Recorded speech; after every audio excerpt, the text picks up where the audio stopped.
প্রতি বছর যখন জমি থেকে নতুন আলু তোলা হয় তখন বগুড়া জেলার নন্দীগ্রাম উপজেলার ভাটগ্রাম ইউনিয়নের কল্যাণনগর গ্রামের প্রায় প্রতিটি বাড়ির উঠান আঙিনায় এমনকি বাড়ির পাশের জমিগুলোতে শুকাতে দেওয়া হয় টুকরো টুকরো করে কাটা আলু।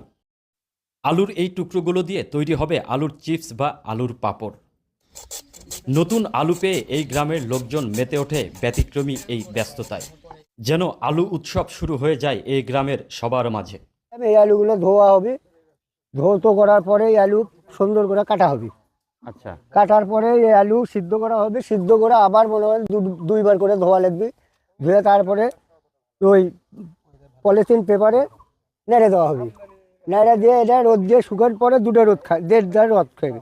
আজকে খাবি এবং কালকে একবেলা রোদ খাবি। আচ্ছা, খাওয়ার পরে মালটা যখন শুকিয়ে যাবে তখন এটা মানে আমরা তো ভেজা বিক্রি করি না, এখন আমরা ওই কাঁচাই বিক্রি করে দিই, প্যাকেট এটা নিয়ে যায়, এটা তেলে ভেজা বিক্রি হয়ে যাবে। এক মন আলু থেকে মোটামুটি 6.5 থেকে 7 কেজি পাপড় হয়। না, সিদ্ধ করা হয়েছে, সিদ্ধ না করলে নষ্ট হয়ে যাবে, সিদ্ধ করে রাখা হয়েছে।